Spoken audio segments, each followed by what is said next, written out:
The whispers had already begun before she even reached the altar.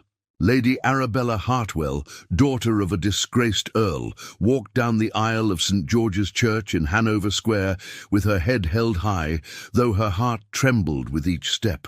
The congregation's eyes bore into her like daggers, some pitying, most condemning. She was the sacrificial lamb offered up to salvage what remained of her family's tattered reputation after her brother's gambling debts had scandalized the ton. The groom, Lord Percival Ashford, heir to a viscountcy, waited at the altar with an expression of barely concealed disdain. But as the vicar opened his prayer book, the heavy oak doors burst open with a thunderous crack. A figure stood silhouetted against the morning light, his voice cutting through the stunned silence like a blade. "I object. Udi, if you're listening to this story, don't forget to click the like button, subscribe to the channel, and tell me in the comments from which part of the world you're listening to this story. I want to know how far it has traveled." The morning of Arabella Hartwell's wedding began as all mornings had begun for the past 3 months, with a sense of inexorable doom settling over her like London fog. She sat before the vanity in her bedchamber at Hartwell House, watching her lady's maid, Margaret, arrange her dark auburn hair into an elaborate coiffure befitting a bride of the ton. The face that stared back at her from the mirror was pale, her green eyes shadowed with sleepless nights, though her features remained delicate and refined. The high cheekbones and graceful neck that had once made her the subject of admiring glances at Almack's now seemed merely ornamental, like a porcelain doll dressed for display. "You look beautiful, my lady," Margaret whispered, though her voice carried an undertone of sorrow that Arabella pretended not to hear. Beautiful. Yes, she supposed she was, in the way that a painting was beautiful, something to be admired from a distance but never truly known. At 22 years of age, Arabella had long understood that her beauty was not a gift, but a currency, one that her family had finally decided to spend in the most desperate of transactions. The wedding gown lay across her bed, a confection of ivory silk and Brussels lace that had cost more than her family could afford. It was a costume for a performance, and she was the lead actress in a tragedy not of her own making. Through the window, she could see the grey skies of London in the spring of 1818, the Regency era in full bloom with its rigid social hierarchies and unforgiving judgments. Somewhere beyond those windows, the ton was already gathering at St. George's Church, eager to witness the spectacle of the fallen Hartwell family's attempt at redemption. Her father, the Earl of Hartwell, had once been a respected member of Parliament, a man of principle and dignity. But that was before her younger brother Thomas had fallen into the clutches of professional gamblers and accumulated debts that threatened to destroy them all. £50,000, an astronomical sum that hung over their household like a guillotine blade. The creditors had been patient at first, then insistent, and finally threatening. Debtor's prison loomed for Thomas, and with it, complete social annihilation for the entire family. Lord Percival Ashford had appeared like a solution wrapped in expensive tailoring. The second son of Viscount Ashford, Percival had recently inherited a considerable fortune from a childless uncle, and with it, aspirations of climbing higher in society. He needed a wife with impeccable breeding and connections, even if her family's finances were in ruins. The Hartwells needed money and the protection of an alliance with a family whose reputation remained untarnished. It was a transaction, pure and simple, though everyone pretended it was something more. Arabella had met Percival only 4 times before their engagement was announced. He was handsome in a cold, classical way, tall and fair-haired, with pale blue eyes that seemed to look through her rather than at her. During their chaperoned meetings, he had spoken primarily of himself, his expectations for a wife, his plans for establishing himself in political circles, his requirements for the management of his household. She was to be ornamental, obedient, and above all grateful for his condescension in marrying beneath his newly elevated station. "Oh, you understand, Miss Hartwell," he had said during their third meeting, his tone that of a man explaining something to a slow child, "that this marriage is an act of considerable generosity on my part. Your family's recent difficulties make you a less than ideal match. However, I am willing to overlook these deficiencies in exchange for your family's ancient name and your own adequate accomplishments." Adequate. The word had stung more than she cared to admit. Arabella had been educated by an excellent governess, spoke French and Italian fluently, played the pianoforte with genuine skill, and had read more widely than most young ladies of her acquaintance. But to Percival, she was merely adequate, a serviceable acquisition like a well-bred horse or a competently painted landscape. She had wanted to refuse. Oh, how she had wanted to refuse. But then she had seen her mother's face, aged 10 years in as many months, and her father's stooped shoulders as he sat in his study surrounded by bills he could not pay. She had heard Thomas weeping in his room, terrified of the prison that awaited him, and she had understood that her desires, her dreams of marrying for affection and respect, were luxuries her family could no longer afford. "It will not be so terrible," her mother had said, taking Arabella's hands in her own trembling ones. "Many marriages begin as arrangements and grow into something more. Lord Percival is a gentleman. He will treat you with the respect due to his wife."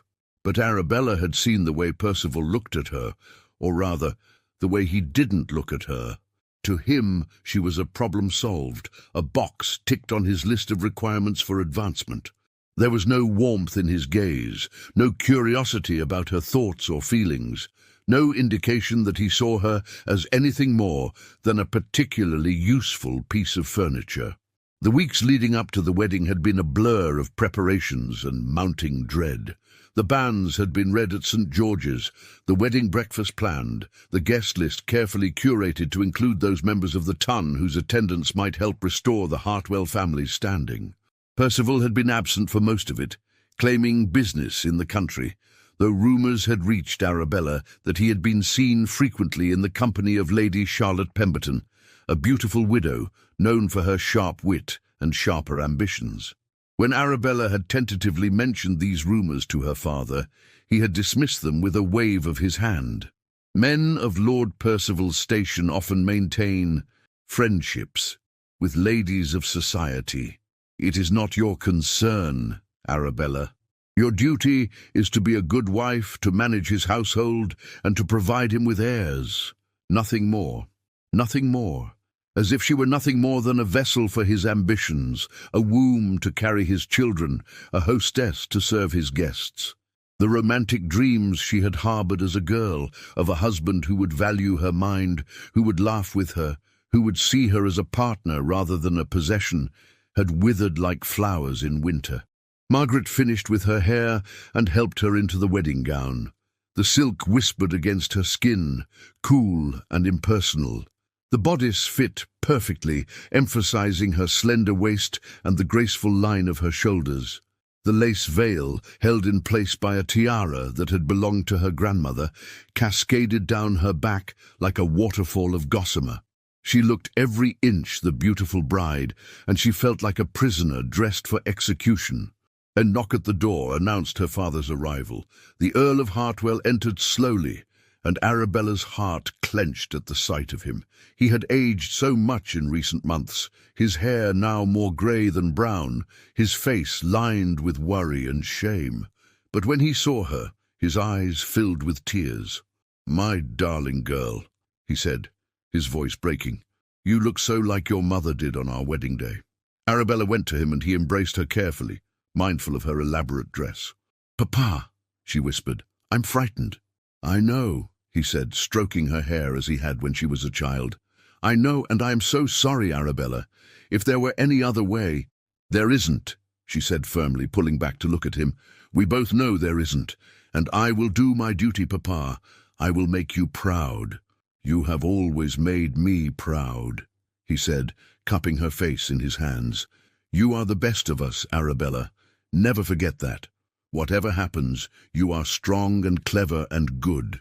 Those qualities cannot be taken from you, no matter what circumstances you find yourself in. The carriage ride to St. George's Church was mercifully short. Arabella sat beside her father, her hands clasped tightly in her lap, watching the familiar streets of Mayfair pass by. The church, when they arrived, was already filled with members of the ton, their faces a blur of curiosity and judgment. She could hear the whispers as she entered on her father's arm, the rustle of silk and the murmur of speculation. Poor thing, sacrificed to save her wastrel brother. Ashford is getting a bargain, even if the family is ruined. She's lovely, but what good is beauty without fortune? Arabella kept her eyes fixed on the altar, where Percival stood waiting. He looked magnificent in his wedding attire, every inch the prosperous gentleman. But as she drew closer, she saw his expression, not joy, not even satisfaction, but a kind of cold triumph. This was his victory, his acquisition of a well-bred wife at a discount price. And beside him, in the front pew, sat Lady Charlotte Pemberton, her beautiful face arranged in an expression of sympathetic concern that didn't quite reach her calculating eyes. The vicar began the ceremony, his voice echoing through the vaulted space. Arabella heard the words as if from a great distance, her mind floating somewhere above her body, watching this scene play out like a theatrical performance. She made the required responses automatically, her voice steady despite the turmoil in her heart. And then, just as the vicar asked if anyone present knew of any impediment to this marriage, the great doors of the church burst open with a sound like thunder. The Duke of Ashbourne stood framed in the doorway of St. George's Church, and for a moment time itself seemed to suspend. Arabella had never seen him before, yet she knew instantly who he was. Everyone in London knew of the Duke of Ashbourne, though he rarely graced society with his presence. He was a man of perhaps 30 years, tall and powerfully built, with dark hair that fell carelessly across his forehead, and eyes of such piercing grey they seemed to see through pretense and artifice to the truth beneath. His clothing was impeccable but understated, the mark of a man who had no need to prove his status through ostentation. "I object," he repeated, his voice carrying effortlessly through the shocked silence. He strode down the aisle, with the confidence of a man who had never been denied anything, his boots echoing on the stone floor. "This marriage cannot proceed." The congregation erupted in gasps and frantic whispers. Arabella felt her father's hand tighten on her arm, felt her own heart hammering against her ribs.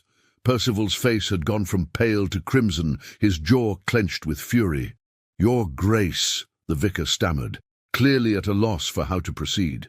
"This is most irregular. On what grounds do you object?"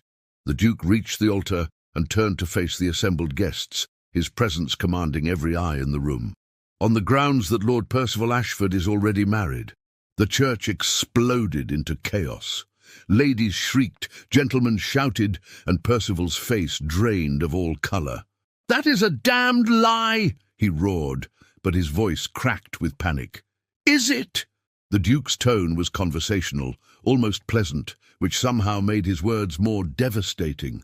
"Then perhaps you can explain the marriage certificate I have in my possession, dated 3 years ago, documenting your union to one Miss Eleanor Fitzroy in a church in Gretna Green."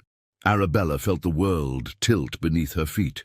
She gripped the altar rail to steady herself, her mind struggling to process what she was hearing. Married. Percival was already married. "Eleanor Fitzroy was a youthful indiscretion," Percival snarled, his composure crumbling. "A mistake. The marriage was never consummated, never recognized." "A marriage is a marriage, Lord Percival, whether you choose to recognize it or not," the Duke interrupted, his voice hardening. "And Miss Fitzroy, now Mrs. Ashford, legally speaking, is very much alive and prepared to testify to the validity of your union. I have brought her to London for precisely that purpose." The Duke gestured toward the back of the church, where a small, frightened-looking young woman stood in the doorway, her plain dress and simple bonnet marking her as someone far below the social station of everyone present. She was perhaps 20 years old, with light brown hair and eyes red from crying. Percival's face twisted with rage and something else, fear. "You have no right to interfere in my affairs, Ashbourne. This is none of your concern." "On the contrary," the Duke said, his grey eyes fixing on Percival with an intensity that made the younger man step back. "When a man attempts to commit bigamy in order to acquire a fortune through fraudulent means, it becomes everyone's concern, particularly when the intended victim is an innocent young woman who deserves far better than to be trapped in an illegal marriage to a scoundrel." Arabella found her voice at last, though it emerged as barely more than a whisper. "Is this true? Were you truly going to marry me while already bound to another?" Percival turned to her, and for the first time she saw him clearly, not as the solution to her family's problems, but as the selfish, calculating man he truly was. "It was a mistake, a foolish elopement when I was young and stupid. Eleanor was a merchant's daughter, completely unsuitable. I hoped that if I simply ignored it, it would cease to matter." "Cease to matter?" Arabella's voice grew stronger, fueled by a rising tide of anger that burned away her shock. "You were going to make me your bigamous wife, to trap me in a false marriage, to use me for my family's name while keeping your legal wife hidden away like a shameful secret. Your family needed this marriage," Percival shot back, his mask of civility completely shattered now. "Your brother's debts, your father's disgrace, you had no other options. You should be grateful I was willing to overlook your family's ruin and offer you my protection, even if the circumstances were complicated." The cruelty of his words, the casual dismissal of her worth, struck Arabella like a physical blow. But before she could respond, Lady Charlotte Pemberton rose from her pew, her beautiful face arranged in an expression of theatrical sympathy. "Oh, Percival," Charlotte said, her voice carrying to every corner of the church, "how could you have been so foolish? And poor Miss Hartwell, to be humiliated in such a public fashion. Though I suppose," she added with a delicate pause that was more damning than any direct accusation, "given her family's desperate circumstances, one can understand why she might have been willing to overlook certain irregularities in the arrangement." The implication was clear and devastating, that Arabella had known about the existing marriage and had been willing to participate in bigamy for the sake of her family's financial salvation. The whispers around them grew louder, more vicious. "That is absolutely false." Arabella's father stepped forward, his voice shaking with rage. "My daughter knew nothing of this deception. Lord Percival presented himself as an honourable gentleman, and we had no reason to doubt his word." "Of course you would say that, Hartwell," Charlotte continued, her tone dripping with false compassion. "But everyone knows how desperate your situation has become. £50,000 in debt, your son facing prison. One might do anything to escape such circumstances." Arabella felt the weight of hundreds of eyes upon her, felt the judgment and speculation pressing down like a physical force. This was worse than simply being jilted at the altar. She was being painted as a willing participant in fraud, a woman so desperate that she would knowingly enter into a bigamous marriage. Her reputation, already fragile due to her family's financial troubles, was being shredded before the entire ton. The Duke of Ashbourne's voice cut through the rising cacophony like a blade. "Lady Charlotte, I would advise you to choose your next words very carefully. Miss Hartwell is the victim here, not the perpetrator. Lord Percival deliberately concealed his existing marriage in order to acquire her family's connections and what remained of their fortune. To suggest otherwise is not only false but slanderous." Charlotte's eyes flashed with anger, but she had the sense to remain silent. The Duke turned to Arabella, and for the first time she met his gaze directly. What she saw there surprised her. Not pity, which she would have hated, but respect and something that looked almost like admiration. "Miss Hartwell," he said, his voice gentler now, "you have been grievously wronged. I apologize for the dramatic nature of this revelation, but I felt it necessary to prevent you from being trapped in a false marriage. No woman deserves such treatment. regardless of her family's circumstances. Arabella's mind was reeling, but she forced herself to maintain her composure. "How did you discover this, Your Grace? Why did you involve yourself in this matter?" A slight smile touched the Duke's lips. "I make it my business to know the character of men who move in society, Miss Hartwell. When I heard of Lord Percival's engagement to you, I found certain aspects of his history troubling. A few inquiries led me to Miss Fitzroy, who had been living in poverty in Scotland, abandoned by the man who had promised to love and protect her. I felt it my duty to bring the truth to light before another innocent woman was harmed. Percival, seeing his schemes collapsing around him, made one last desperate attempt to salvage the situation. This is absurd. Ashbourne has no proof, only the word of some merchant's daughter who probably fabricated this entire story for money. The marriage certificate is likely a forgery. The certificate has been examined by 3 separate solicitors, all of whom have verified its authenticity," the Duke said coldly. "And Miss Fitzroy's testimony is corroborated by the vicar who performed the ceremony, who is prepared to swear to its validity in court.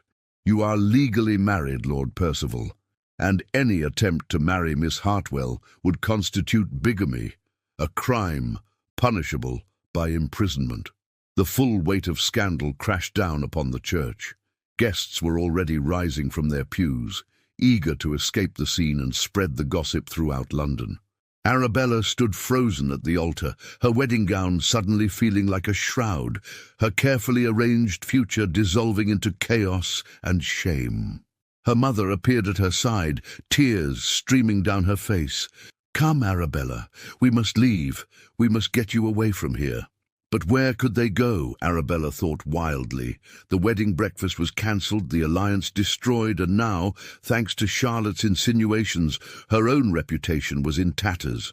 The Ton would feast on this scandal for months, and the Hartwell name, already damaged, would be completely destroyed.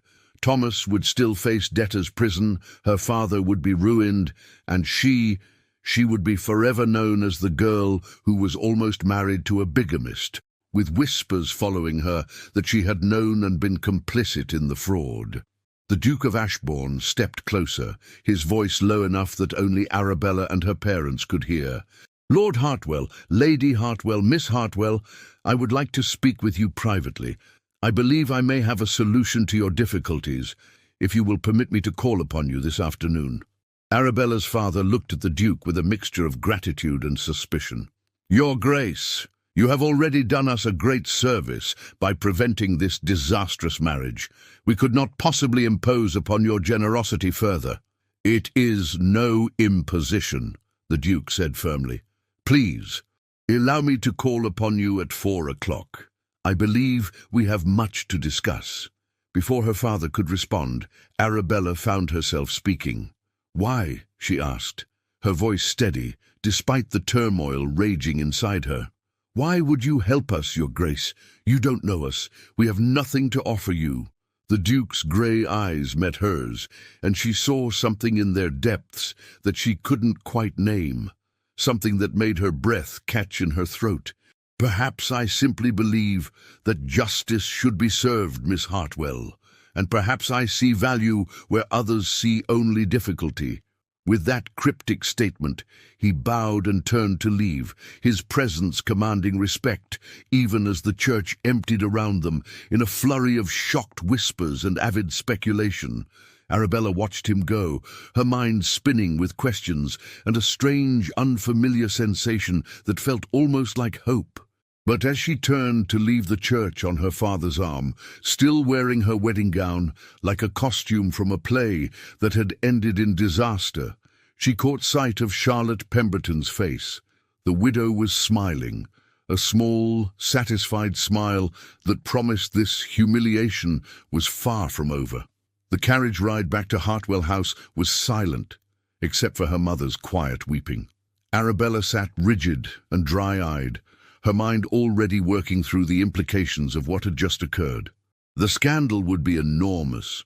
The Ton would dissect every moment of the scene at St. George's, would speculate endlessly about what she had known and when she had known it. Charlotte's insinuations would spread like wildfire, and there would be no way to prove her innocence beyond simply asserting it.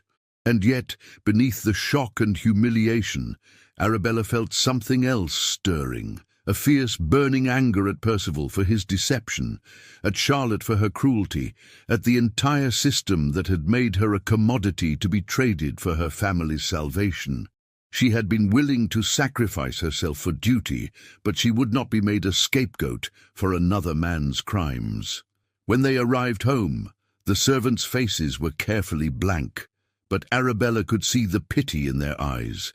Margaret helped her out of the wedding gown with gentle hands, and Arabella stood in her chemise, staring at the elaborate dress that would never be worn again. "What will you do, my lady?" Margaret asked softly. Arabella turned to look at herself in the mirror. Her face was pale but composed, her green eyes bright with unshed tears and suppressed fury. "I don't know," she admitted, "but I will not let this destroy me. I will not let them win." At precisely 4 o'clock, the Duke of Ashbourne was announced. Arabella had changed into a simple afternoon dress of pale blue muslin, her hair arranged in a modest style. She descended the stairs to find her parents already in the drawing-room with their unexpected guest, who rose as she entered. "Miss Hartwell," he said, bowing, "thank you for receiving me." "Your Grace," she replied, curtsying. "My family and I are grateful for your intervention this morning, though I confess we are bewildered by your interest in our affairs." The Duke waited until she was seated before resuming his own seat. "I will be direct, as I believe the situation calls for honesty rather than social niceties. Miss Hartwell, your family faces ruin. Your brother's debts remain unpaid, and today's scandal will make it nearly impossible for you to secure another advantageous marriage. The whispers have already begun. I heard them myself as I left the church, suggesting that you were complicit in Lord Percival's scheme." Arabella's hands clenched in her lap, but she kept her voice steady. "I am aware of our situation, Your Grace. You need not enumerate our difficulties." "I enumerate them," the Duke continued, "because I wish to offer a solution. Miss Hartwell, I would like to propose that you marry me instead." The silence that followed was absolute. Arabella stared at him, certain she had misheard. Her mother gasped, and her father half rose from his chair before sinking back down, speechless. "I beg your pardon," Arabella finally managed. "I am proposing marriage," the Duke said calmly, as if he were discussing the weather. "I am in need of a wife, and you are in need of a husband who can protect you from scandal and provide for your family. It seems a practical arrangement." Arabella felt as though she had stepped into a dream, or perhaps a different nightmare, one that wore the mask of salvation. She studied the Duke's face, searching for signs of mockery or madness, but found only calm sincerity in those penetrating grey eyes. "Your Grace," her father said, his voice hoarse with emotion, "this is extraordinarily generous, but we could not possibly accept. You have already done so much, and to bind yourself to our family when we have nothing to offer. On the contrary, Lord Hartwell, you have a great deal to offer," the Duke interrupted. "Your family name is ancient and respected. Your daughter is intelligent and accomplished, and I find myself in need of a wife who possesses both dignity and resilience. Miss Hartwell demonstrated both qualities this morning under circumstances that would have shattered a lesser woman." Arabella found her voice at last. "Forgive me, Your Grace, but I must ask, why? You are a duke, wealthy and powerful, with your choice of any woman in England. Why would you offer marriage to someone you met only hours ago, whose family is mired in scandal and debt?" The Duke leaned back in his chair, his expression thoughtful. "A fair question, and one that deserves an honest answer. I'm 32 years old, Miss Hartwell, and I have spent the last decade managing my estates and avoiding the marriage mart. My mother died 5 years ago, and since then I've had no one to manage my household or serve as hostess for the social obligations that come with my position. I need a duchess, but I have no patience for the simpering debutantes and ambitious mammas who populate society's ballrooms." He paused, his gaze holding hers. This morning, I watched you stand at that altar with grace and courage, even as your world collapsed around you. I watched you maintain your composure when that vicious woman tried to paint you as complicit in fraud. You did not weep or faint or create a scene. You faced disaster with dignity. That is the quality I seek in a wife. But you don't know me, Arabella protested, even as a traitorous part of her mind whispered that this might be her salvation. I could be terrible. I could be cruel or stupid or— I have made inquiries, the Duke said simply. You are known to be kind to your servants, devoted to your family, well-read and thoughtful. Your former governess, Miss Pemberton, no relation to Lady Charlotte, I assure you, spoke very highly of your character and intellect. You speak 3 languages, play the pianoforte beautifully, and have a particular interest in history and literature. These are not the accomplishments of a cruel or stupid woman. Arabella felt heat rise to her cheeks. You investigated me. I investigate everyone of interest to me, the Duke replied without apology. It is how I discovered Lord Percival's secret marriage. I make it my business to know the truth about people, Miss Hartwell. It has served me well. Her mother, who had been sitting in stunned silence, finally spoke. Your Grace, even if we were to consider such an offer, and it is overwhelmingly generous, the scandal from this morning will cling to Arabella. To marry her now would be to invite gossip and speculation about your own motives. Let them speculate, the Duke said, with a dismissive wave of his hand. I care nothing for the opinions of the ton. My position is unassailable, and as my Duchess, Miss Hartwell would be similarly protected. Anyone who dared to whisper against her would find themselves excluded from my homes and my influence, which extends considerably throughout England. Arabella's mind was racing. This was madness, absolute madness, and yet what choice did she have? This morning she had been prepared to marry a man she barely knew out of duty to her family. At least the Duke of Ashbourne had shown her kindness and respect, had saved her from a fraudulent marriage, and was offering her a position of genuine power and protection. I need time to think, she said finally. This is all so sudden, and I cannot make such a decision in the space of a few hours. Of course, the Duke said, rising. I would not expect otherwise. However, I must ask for your answer within 3 days.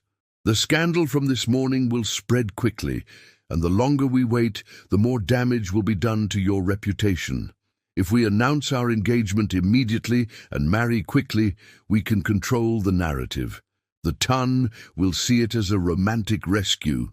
The Duke who saved the innocent maiden from a scoundrel and claimed her for himself. He moved toward the door, then paused and turned back.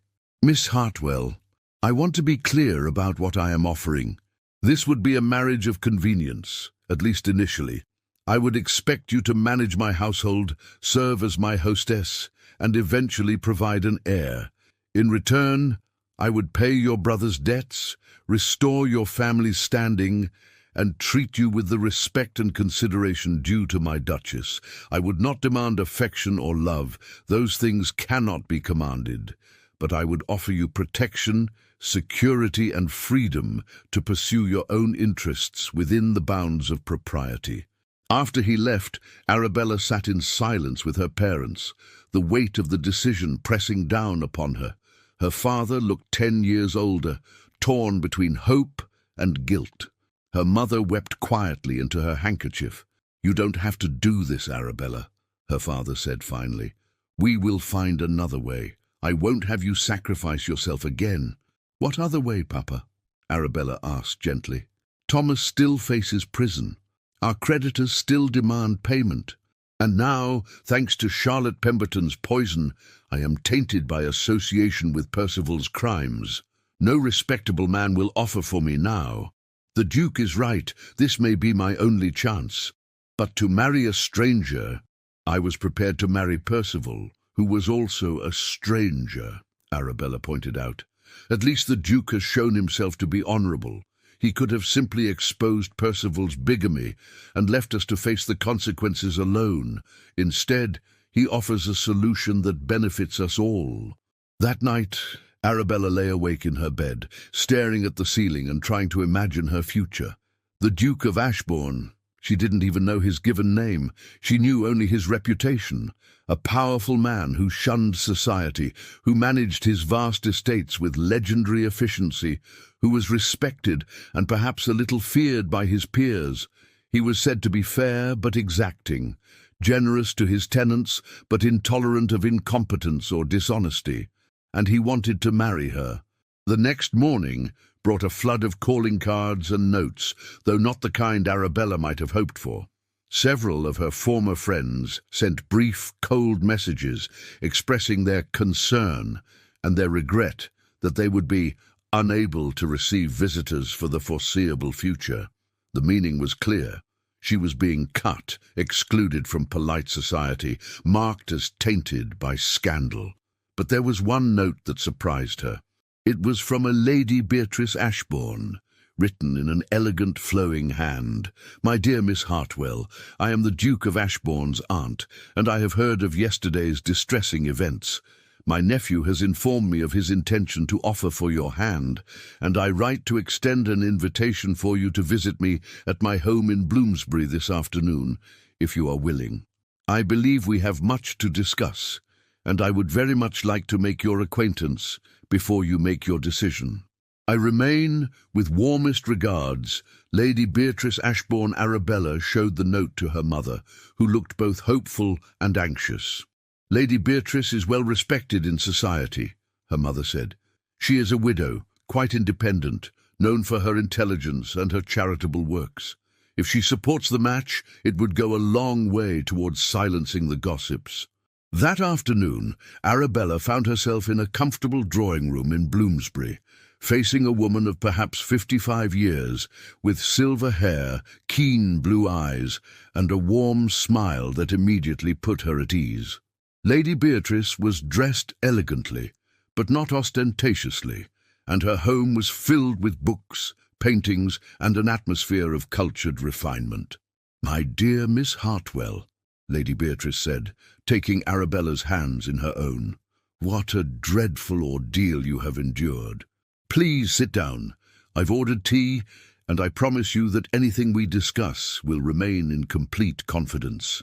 As they settled into comfortable chairs, Arabella felt some of the tension leave her shoulders.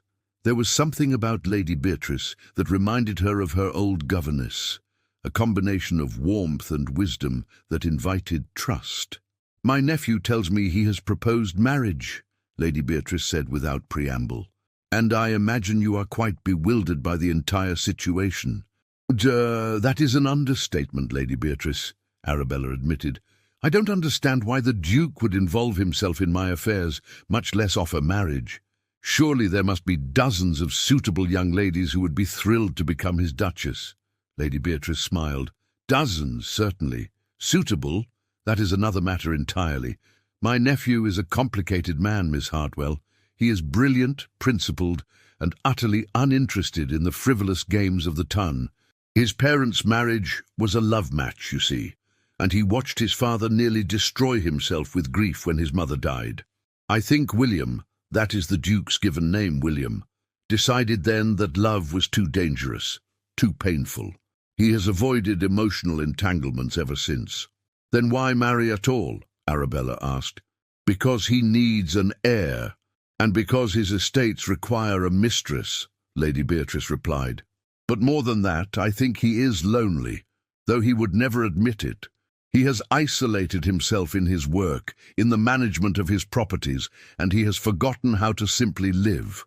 When he told me about you, about your courage and dignity in the face of humiliation, I heard something in his voice I haven't heard in years: interest, respect, perhaps even admiration." Arabella felt her cheeks warm. "He doesn't know me, Lady Beatrice. How can he admire someone he's only just met?" "Sometimes we recognize kindred spirits instantly," Lady Beatrice said gently.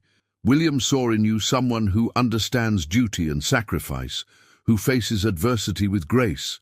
These are qualities he values above all others, and I suspect he also saw someone who, like himself, has been forced to suppress her own desires for the sake of others." The older woman leaned forward, her expression serious. "I will be frank with you, Miss Hartwell. If you marry my nephew, you will be entering a marriage without romantic love. William will be kind to you, respectful, generous, but he will not offer you his heart.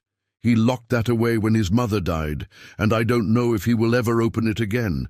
You must decide if you can accept that." Arabella thought of Percival, who had offered her nothing but cold calculation and hidden betrayal. At least the Duke was honest about what he could and couldn't give. "And what would I gain, Lady Beatrice, besides security and position?" "Freedom," Lady Beatrice said simply. "As the Duchess of Ashbourne, you would have considerable independence. William's estates are vast, and he would expect you to manage the household and social obligations, but beyond that, he would not restrict your activities. You could pursue your interests, your education, your charitable works. You would have your own income, your own sphere of influence. Many women in society are prisoners in their marriages, Miss Hartwell. As William's Duchess, you would be anything but." The tea arrived, and they spoke for another hour about the Duke's character, his habits, his expectations. Lady Beatrice painted a picture of a man who was demanding but fair, who valued competence and intelligence, who could be surprisingly kind when he chose to be. She also warned Arabella that he could be distant, absorbed in his work, sometimes forgetting that others needed more than material comfort. "He is not an easy man," Lady Beatrice concluded, "but he is a good one. And I think, Miss Hartwell, that you might be exactly what he needs, even if he doesn't realize it yet." As Arabella prepared to leave, Lady Beatrice took her hand once more. "Whatever you decide, my dear, know that you have my support. And if you do choose to marry William, know that you will have an ally in me. I have longed for years to see my nephew truly happy, and I think you might be the one to teach him how to live again." The carriage ride home gave Arabella time to think. She had gone to Lady Beatrice's home, expecting to find reasons to refuse the Duke's offer. Instead, she had found reasons to accept it. The Duke, William, was not offering her love, but he was offering her respect, freedom, and the chance to be something more than a decorative wife. He was offering her the opportunity to matter, to have influence and purpose. That evening, a note arrived from an unexpected source. It was from Miss Eleanor Fitzroy, or rather Mrs. Percival Ashford, as she was legally known. The handwriting was uncertain, the paper cheap, but the words were heartfelt. "Dear Miss Hartwell, I hope you will forgive my presumption in writing to you. The Duke of Ashbourne has been very kind to me, and he suggested that I might wish to express my gratitude to you for your grace yesterday. I am so sorry that my existence caused you such distress. I never meant to harm anyone. Lord Percival promised me the world when I was 17 and foolish, and then he abandoned me when he realized I could not advance his ambitions. The Duke has secured me a position as a governess with a respectable family in Yorkshire. Far from London and the scandal, he has given me a chance to start anew, and I understand he did so partly because he wished to protect you from a terrible fate. You are very fortunate to have such a champion, Miss Hartwell. I hope you will find the happiness that I was denied. With sincere wishes for your future." Eleanor Fitzroy Arabella read the letter twice, her throat tight with emotion. The Duke had not only exposed Percival's bigamy, he had also ensured that Eleanor, the true victim in all of this, would have a chance at a decent life. This was not the action of a cold, calculating man. This was the action of someone who genuinely cared about justice and protecting the vulnerable. On the third day, as the Duke had requested, Arabella sent word that she would receive him that afternoon. When he arrived, she met him in the drawing room, her decision made. "Your Grace," she said, standing to greet him, "I have considered your proposal carefully, and I have questions before I give you my answer." "Of course," he said, his grey eyes attentive. "Ask me anything. If I marry you, will you expect me to love you?" The question seemed to surprise him, but he answered honestly, "No, I would hope for respect, companionship and partnership, but love, romantic love, is not something I require or even desire. Will you take mistresses? His jaw tightened slightly. I will not. I would expect fidelity from you, and I would offer the same in return. Whatever else our marriage may be, it will be honorable. Will you allow me to continue my education, to read, to study, to engage with ideas? A slight smile touched his lips. I would encourage it. I have one of the finest libraries in England, Miss Hartwell, and it would please me to know it was being used by someone who appreciates it. Arabella took a deep breath. Then, Your Grace, I accept your proposal. I will marry you. Something flickered in his eyes, relief, perhaps, or satisfaction. He crossed the room and took her hand, raising it to his lips in a gesture that was both formal and oddly intimate. You honor me, Miss Hartwell. I promise you will not regret this decision. I hope you won't regret it either, Your Grace, she said softly. William, he corrected. If we are to be married, you should call me William, at least in private. William, she repeated, testing the name on her tongue. And you must call me Arabella. Arabella, he said, and the way he spoke her name sent an unexpected shiver down her spine. We will be married by special license in 3 days' time. A small ceremony, just family and close friends. And then we will leave London for my estate in Derbyshire. I think you will appreciate the peace and quiet after the chaos of recent days. The announcement of their engagement appeared in the newspapers the following morning, and London society erupted in speculation. The Duke of Ashbourne, who had shunned the marriage mart for years, was marrying the girl who had been jilted at the altar, or rather, saved from a bigamous marriage. The romantic narrative that William had predicted began to take shape, the noble Duke rescuing the innocent maiden from a scoundrel, but not everyone was pleased by the news. Lady Charlotte Pemberton, upon reading the announcement, threw her teacup across her drawing room in a fit of rage. She had expected Arabella to be ruined, to slink away from London in disgrace. Instead, the girl was becoming a duchess, rising to a position far above Charlotte's own. It was intolerable. The wedding took place in the Duke's private chapel at Ashbourne House, his London residence.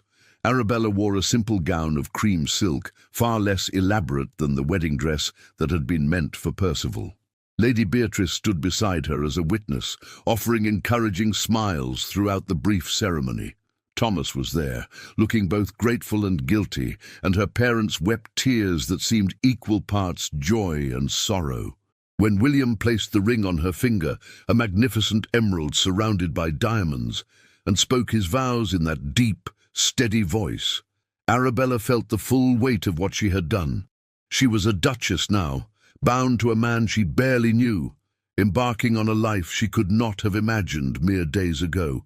But as they left the chapel together, William's hand warm and steady beneath her own, she felt something she had not felt in months.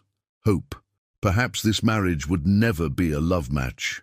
Perhaps William would never open his heart to her, but he had given her respect, protection, and the promise of freedom. For now, that was enough. The journey to Derbyshire took 2 days, and Arabella spent much of it gazing out the carriage window, watching London fade behind her. William sat across from her, occasionally pointing out landmarks or estates, but mostly allowing her to process everything in silence.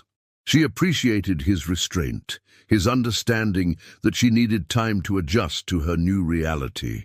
When they finally arrived at Ashbourne Park, Arabella's breath caught in her throat.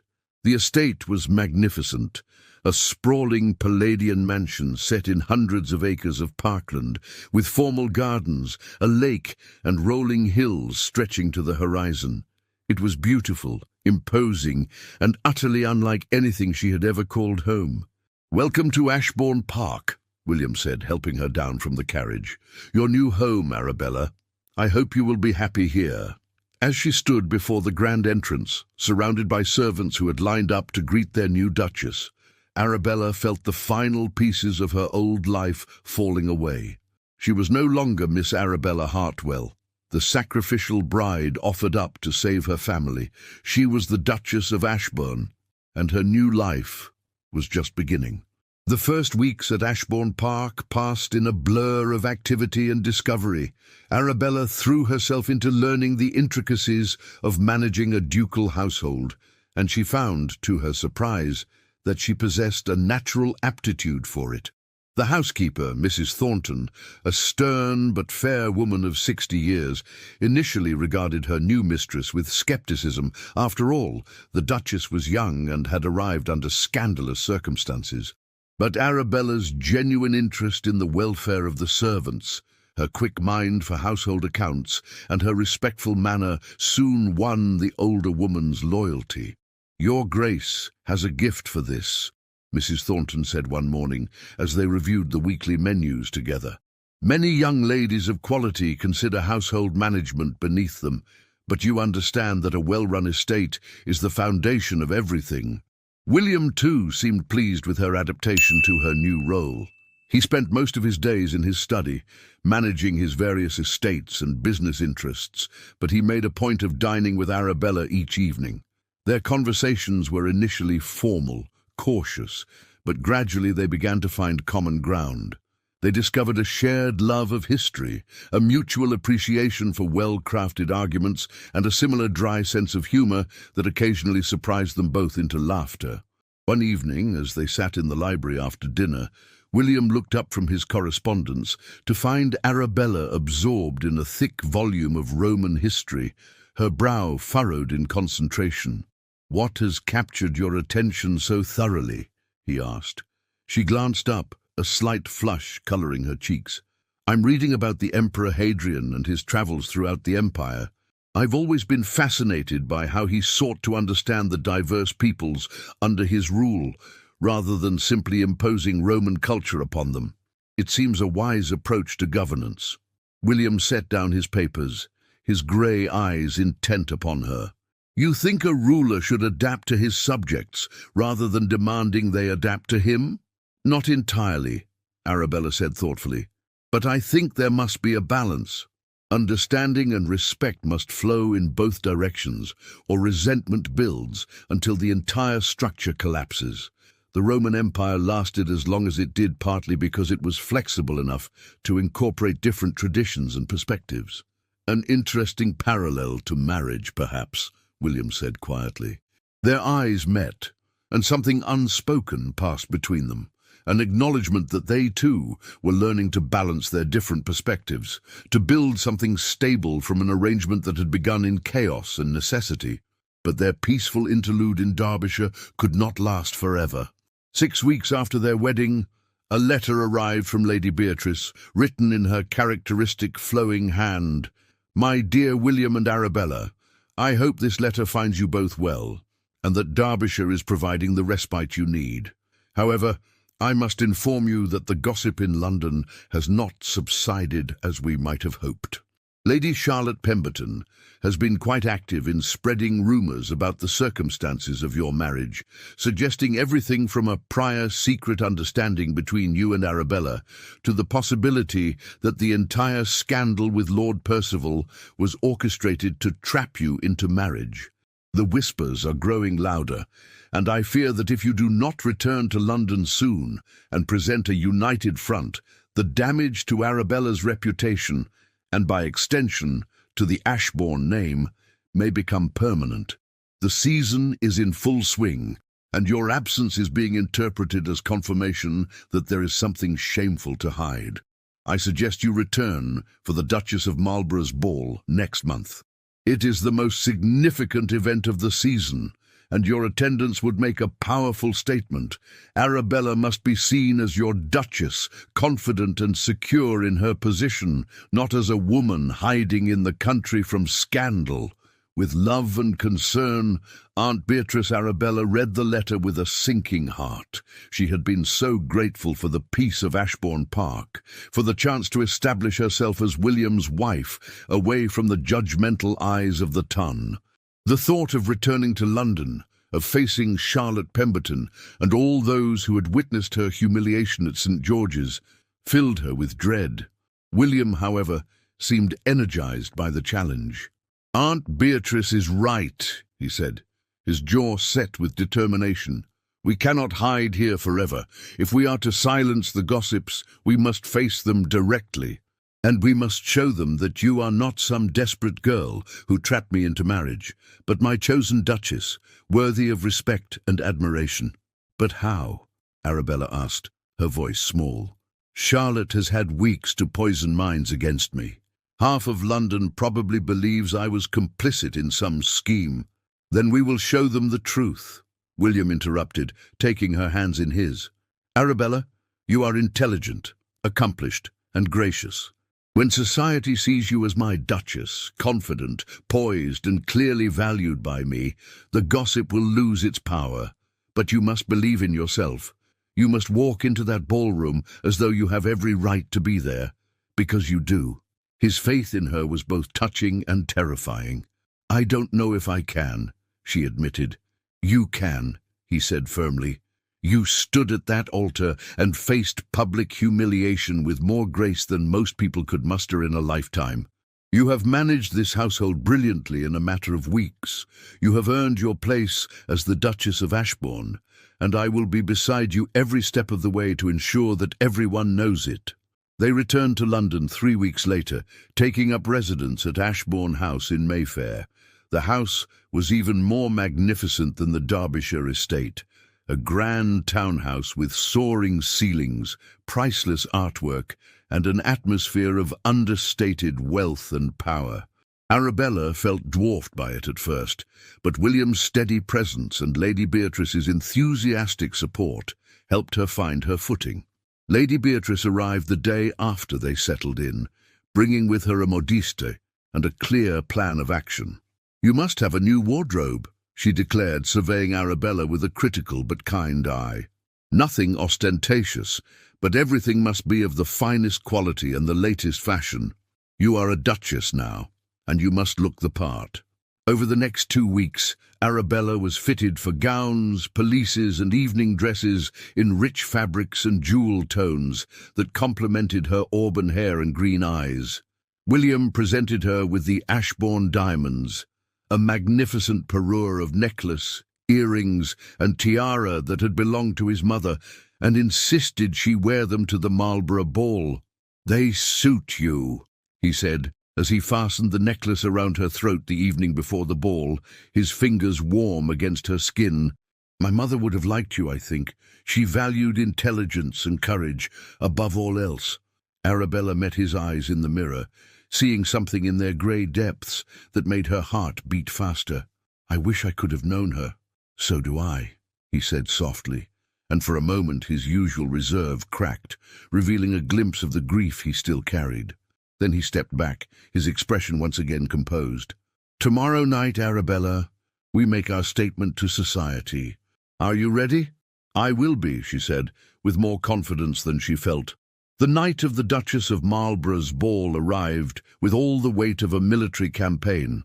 Arabella dressed with meticulous care in a gown of deep emerald silk that brought out the colour of her eyes, the Ashbourne diamonds glittering at her throat and in her hair.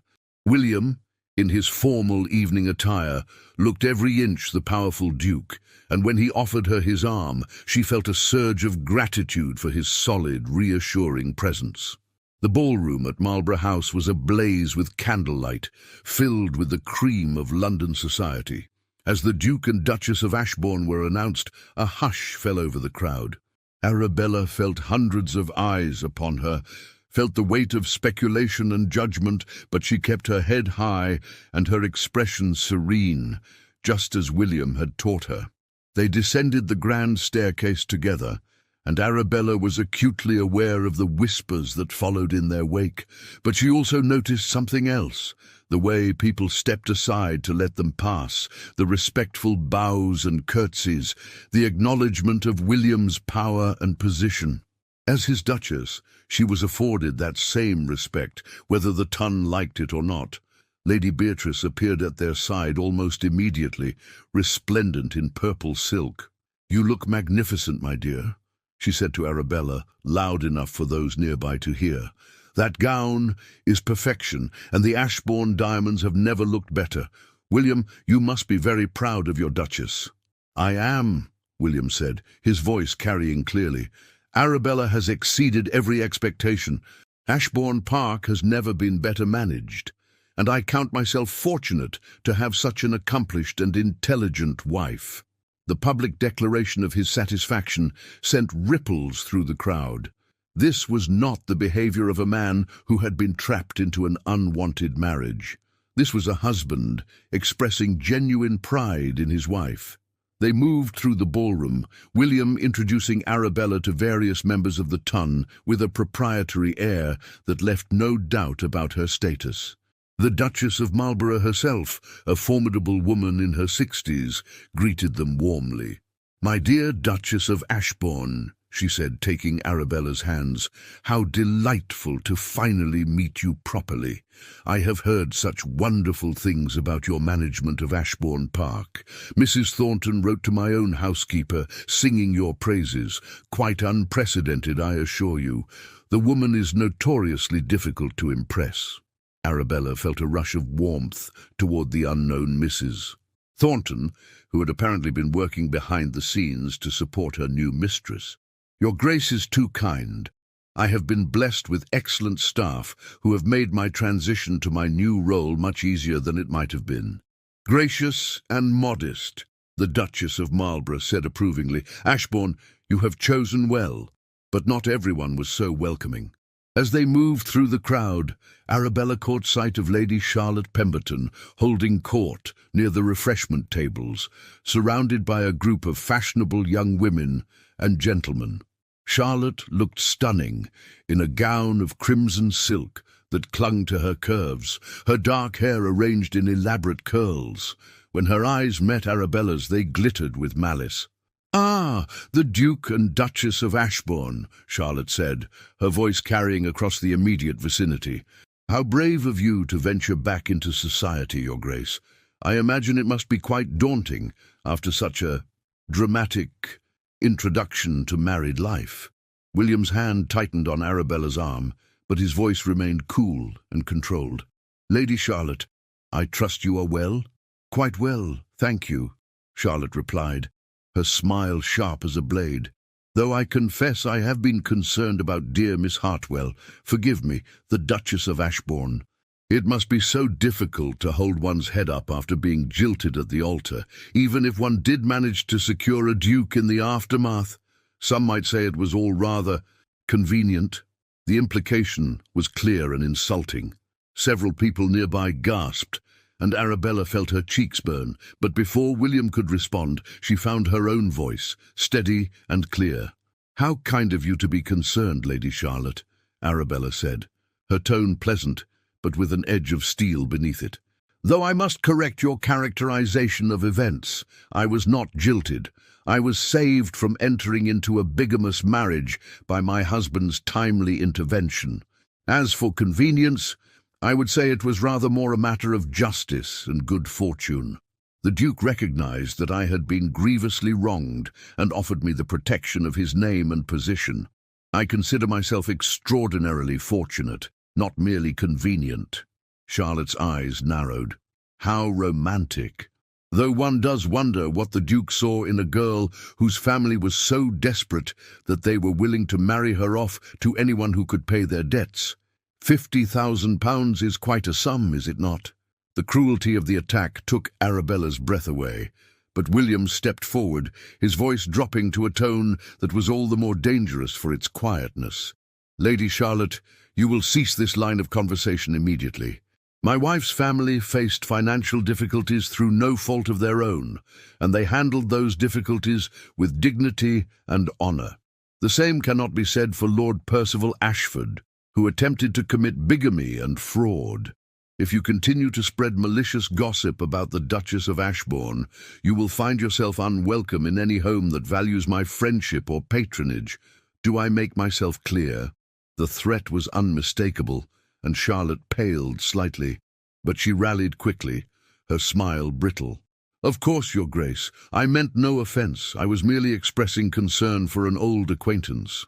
"The Duchess of Ashbourne has no need of your concern," William said coldly. "Come, Arabella. I believe the dancing is about to begin." He led her away, and Arabella was grateful for his support, though she felt shaken by the encounter.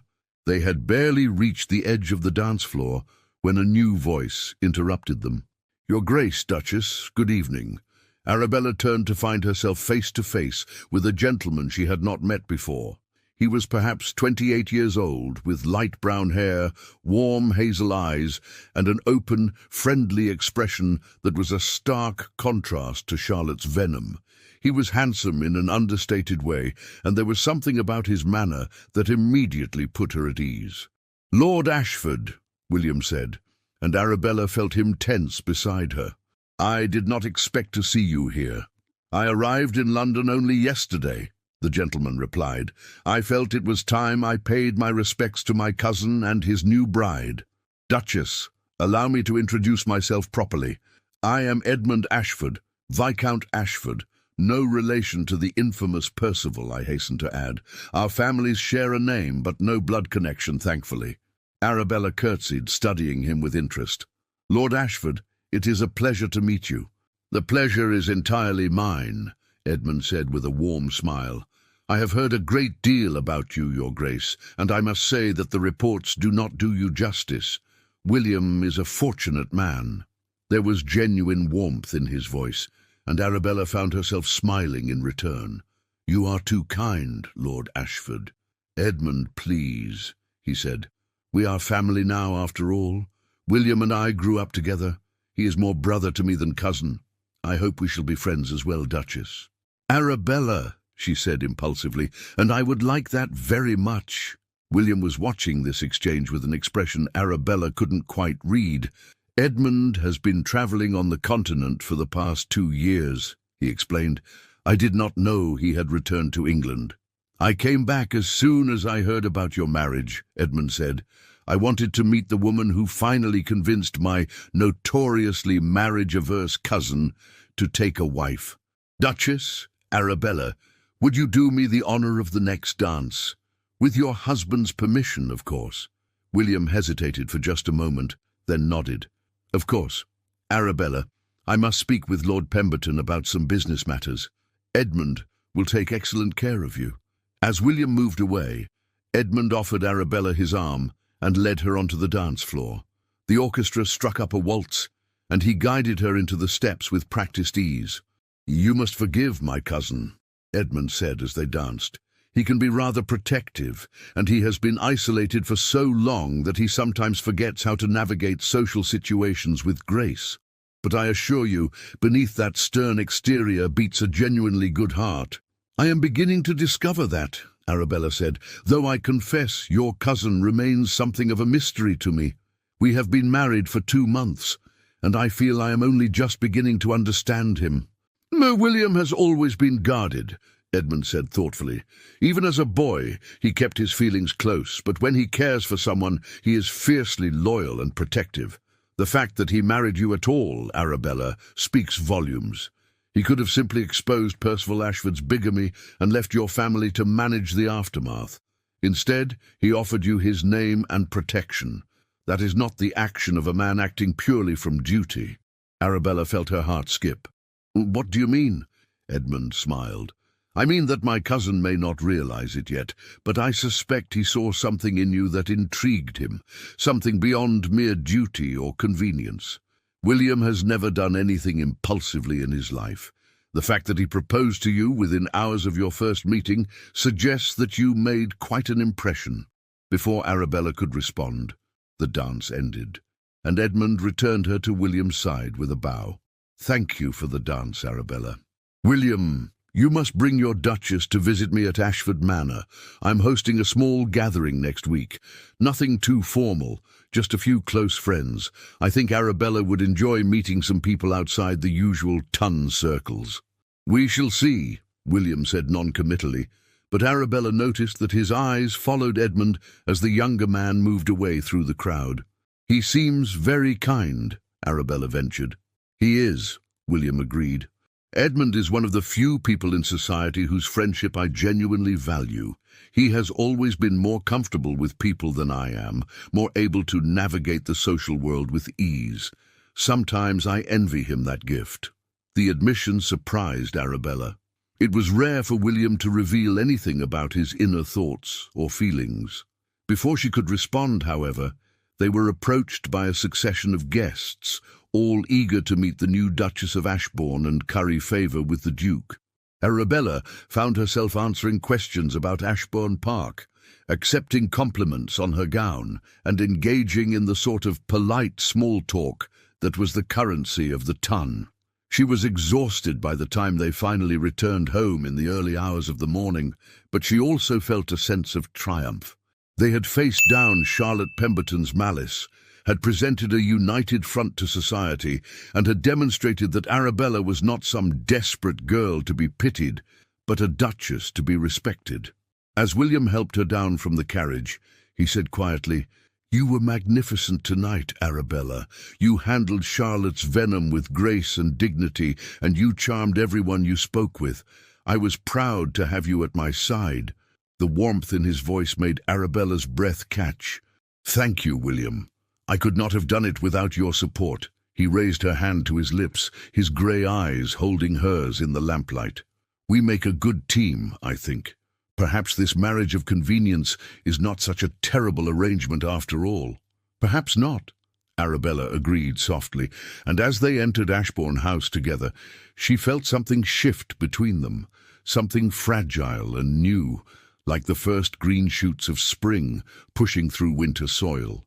But in her drawing-room across Mayfair, Lady Charlotte Pemberton sat alone, staring into the dying embers of her fire. The evening had not gone as she had planned. Instead of seeing Arabella humiliated and diminished, she had watched the girl, no, the Duchess, shine with confidence and grace. And worse, she had seen the way the Duke looked at his wife, with a respect and admiration that Charlotte had never inspired in any man. It was intolerable.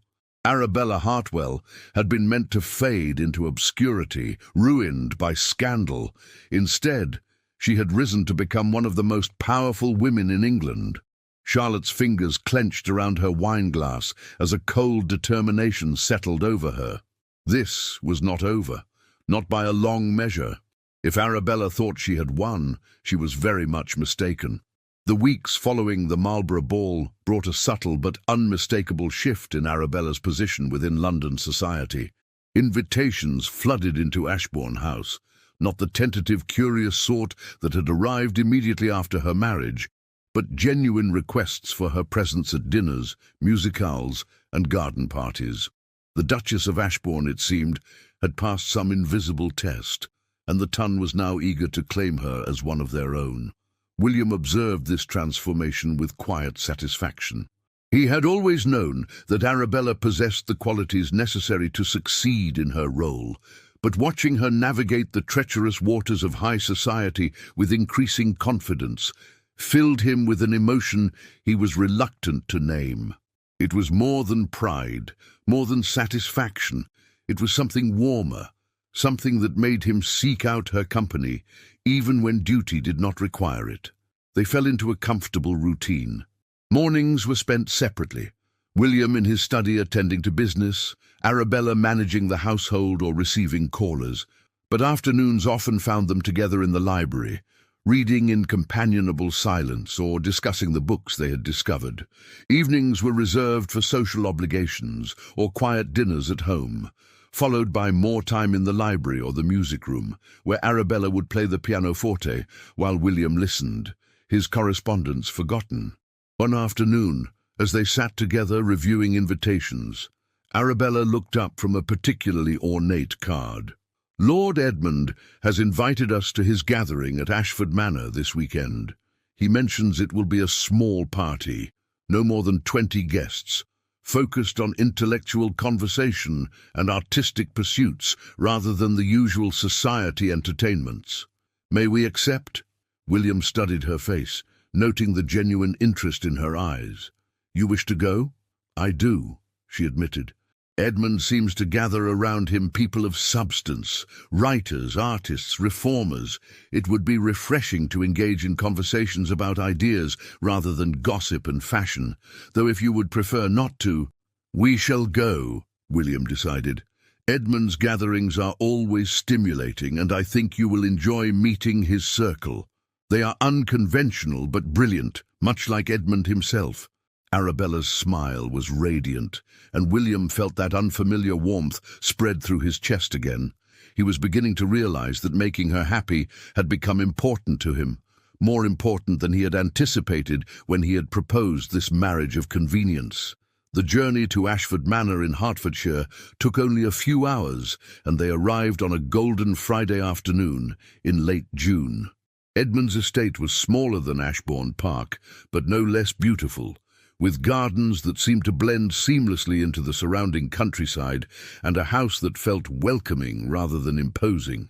Edmund greeted them personally, his warm smile genuine.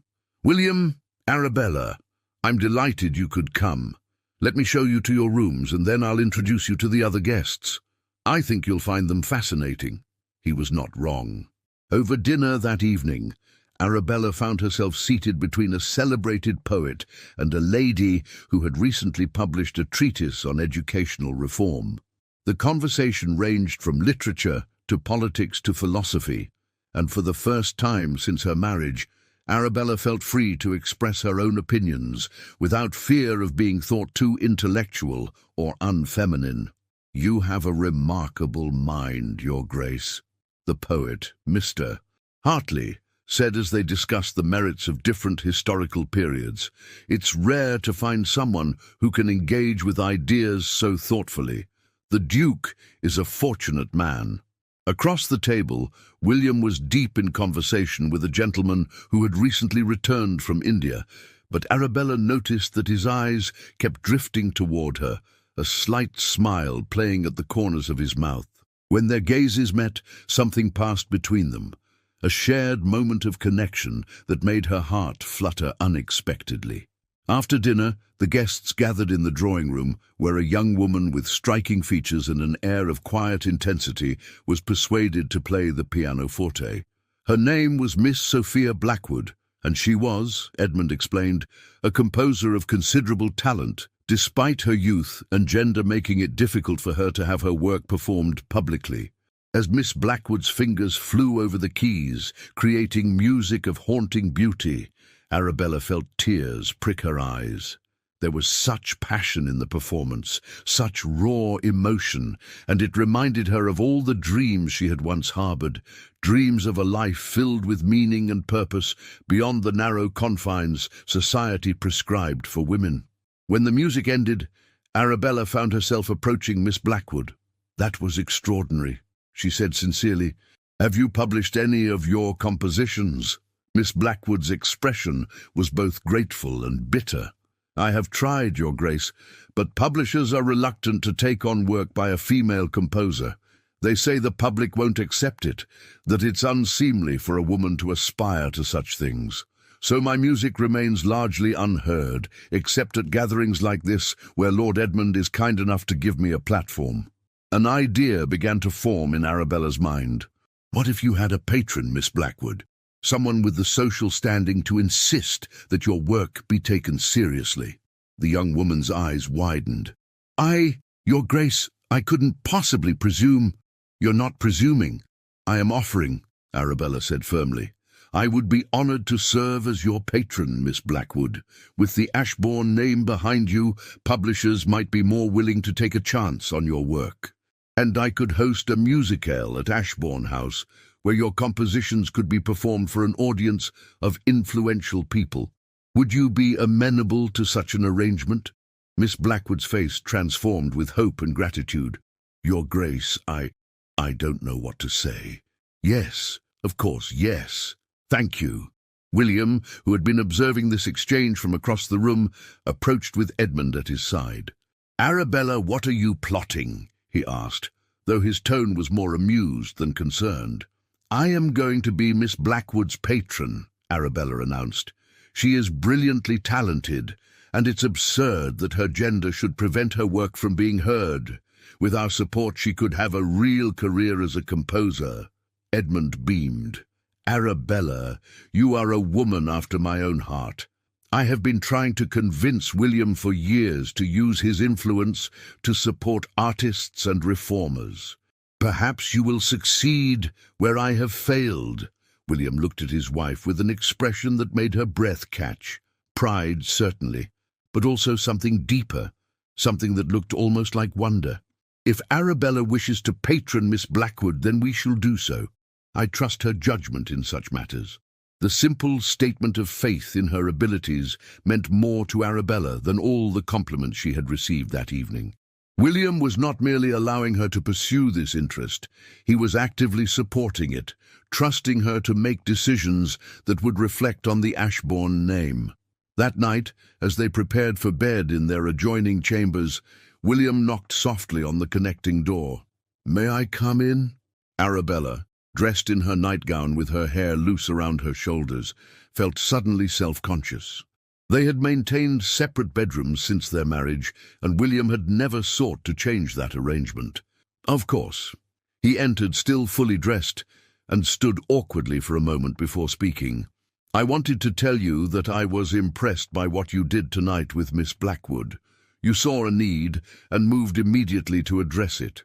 That is the mark of a true duchess, someone who uses her position to make a difference, not merely to enjoy its privileges." "I only did what seemed right," Arabella said softly. "Miss Blackwood's talent deserves to be recognized, and we have the power to help her. It would be wrong not to use that power." William moved closer, his grey eyes intense in the candlelight. "You are remarkable, Arabella. When I proposed to you, I thought I was offering you a practical arrangement. Security and position in exchange for managing my household and bearing my heirs. But you have become so much more than I anticipated. You have brought life back to Ashbourne Park, warmth to Ashbourne House, and purpose to a position that had become merely ceremonial. You have reminded me that privilege carries responsibility, and that responsibility can be a joy rather than a burden." Arabella's heart was pounding. "William, I know we agreed this would be a marriage of convenience," he continued, his voice rough with emotion. "I know I promised not to demand affection or love. But Arabella, I find myself hoping—" He broke off, seeming to struggle with words that did not come easily to him. "I find myself hoping that perhaps in time this marriage might become something more than mere convenience, that we might become true partners, not just in name but in heart." Arabella felt tears spring to her eyes. "I would like that very much, William. These past months I have come to admire you greatly, your integrity, your kindness, your quiet strength. You have given me so much more than security and position. You have given me freedom to be myself, to pursue my interests, to matter. I think I am beginning to care for you quite deeply." The smile that spread across William's face was like sunrise breaking through clouds. He reached out and gently cupped her cheek, his thumb brushing away a tear. "May I kiss you, Arabella? Not as a duty or an obligation, but because I very much want to." "Yes," she whispered. He leaned down slowly, giving her every opportunity to pull away, but she didn't. When his lips met hers, it was gentle and tentative at first, a question rather than a demand. But as Arabella responded, rising on her toes to deepen the kiss, it became something more, a promise, a beginning, a recognition of feelings that had been growing quietly between them for months. When they finally pulled apart, both were breathless. William rested his forehead against hers, his hands cradling her face. "I never expected this," he admitted. "I thought I'd locked my heart away so thoroughly that no one could reach it. But you, Arabella, you have found your way in without my even realizing it was happening." "And you have found your way into mine," she said softly. "I married you out of necessity, but I am staying out of choice. I choose you, William. I choose this life we are building together." He kissed her again, more confidently this time, and Arabella felt the last walls between them beginning to crumble. This was no longer a marriage of convenience. This was becoming something real, something precious, something worth fighting for. The weekend at Ashford Manor passed in a blur of stimulating conversation, beautiful music, and stolen moments between William and Arabella. They walked together in the gardens, their hands brushing and then clasping. They sat together during discussions, exchanging glances that spoke volumes. They were discovering each other anew, not as Duke and Duchess fulfilling roles, but as William and Arabella, two people falling genuinely in love. Edmund noticed the change and smiled knowingly.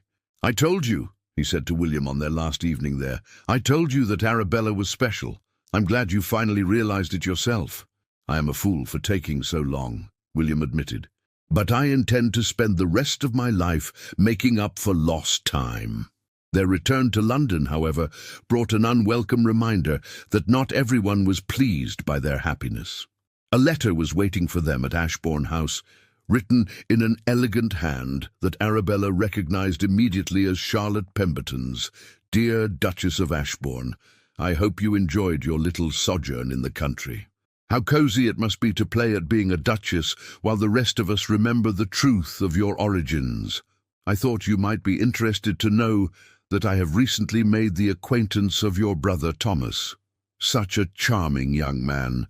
Though still plagued by his unfortunate gambling habits, he was at the tables just last night, in fact, accumulating new debts with alarming speed.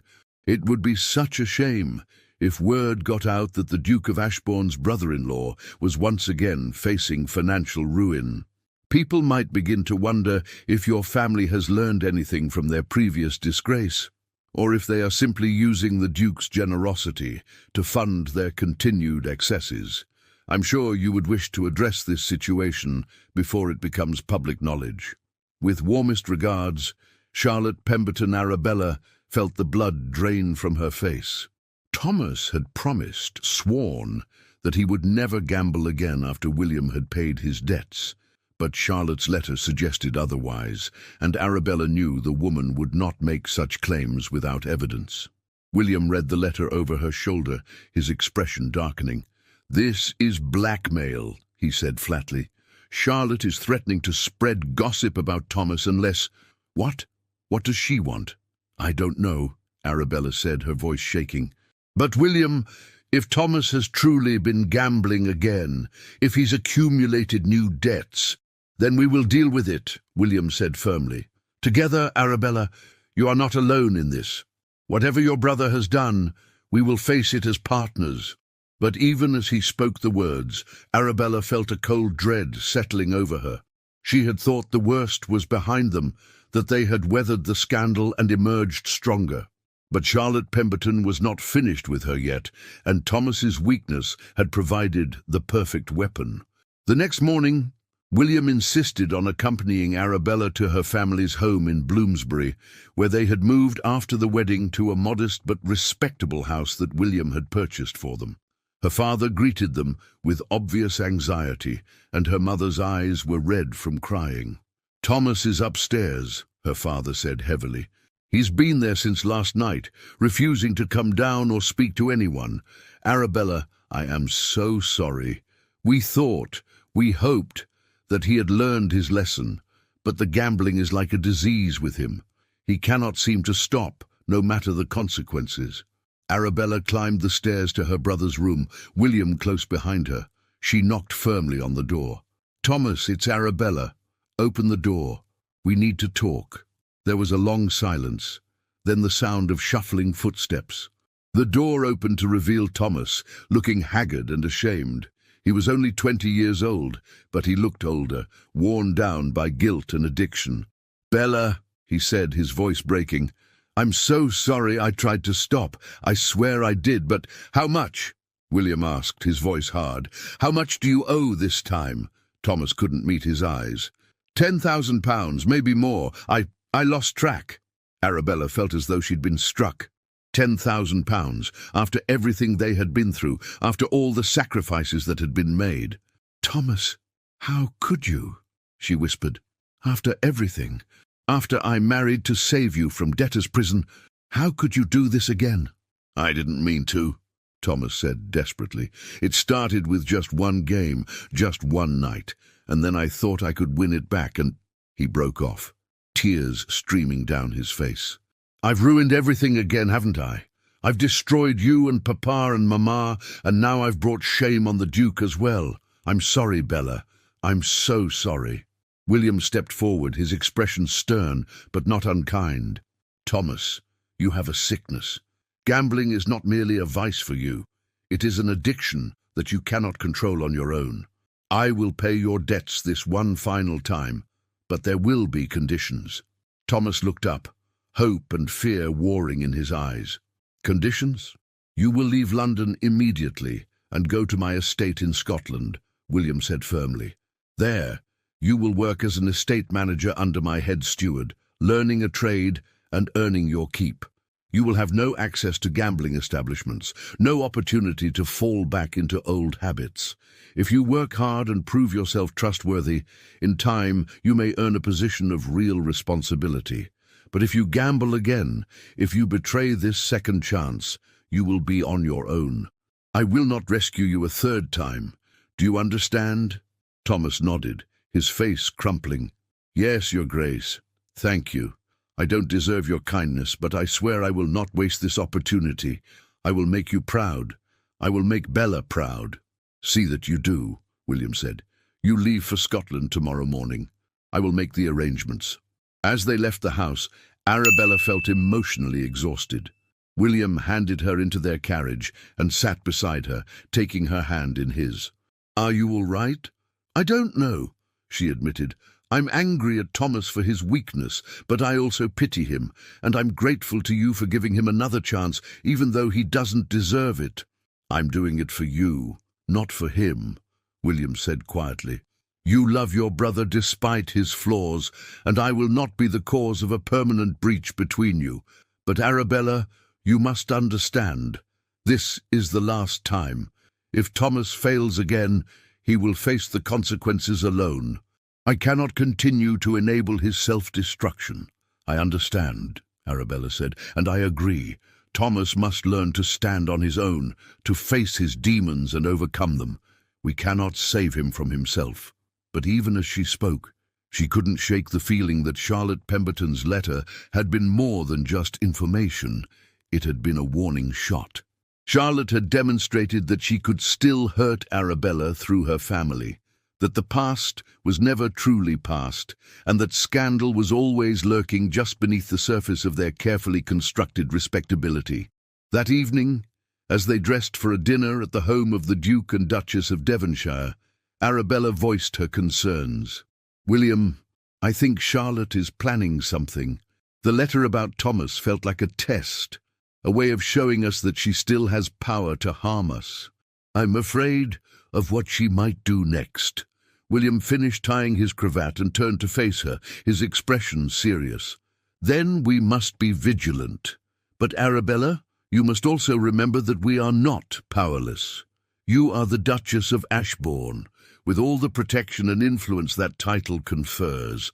Charlotte Pemberton is a widow with no real power beyond her ability to spread gossip. As long as we present a united front, as long as we give her no ammunition to use against us, she cannot truly harm us." "I hope you're right," Arabella said, but she couldn't quite shake the sense of foreboding that had settled over her. The dinner at Devonshire House was a glittering affair, attended by the most influential members of the ton. Arabella found herself seated near the Duchess of Devonshire herself, a woman known for her political acumen and social influence. They spoke of Miss Blackwood and Arabella's plans to patron her work, and the Duchess expressed enthusiastic support. "We need more women like you, my dear," the Duchess said. "Women who use their positions to lift up other women, to create opportunities where none existed before. I would be delighted to attend your musicale and hear Miss Blackwood's compositions.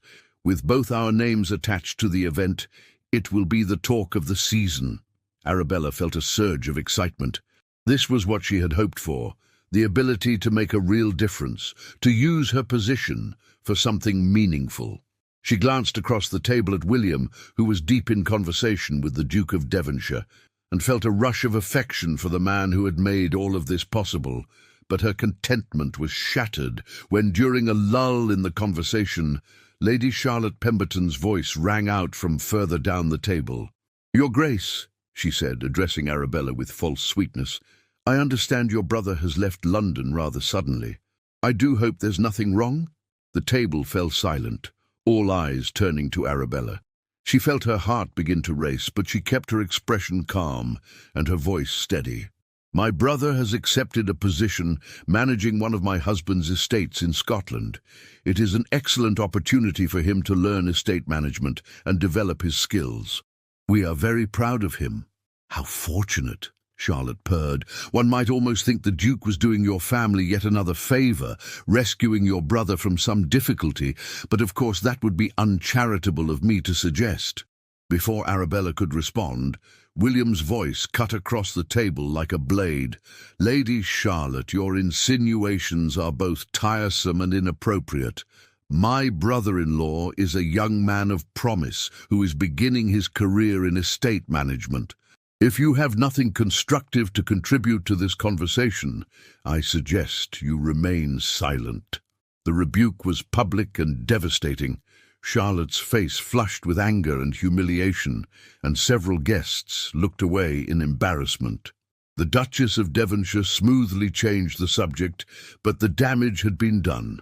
Charlotte had been put in her place before the most influential members of society, and everyone present had witnessed it. As they left Devonshire House that evening, William took Arabella's hand.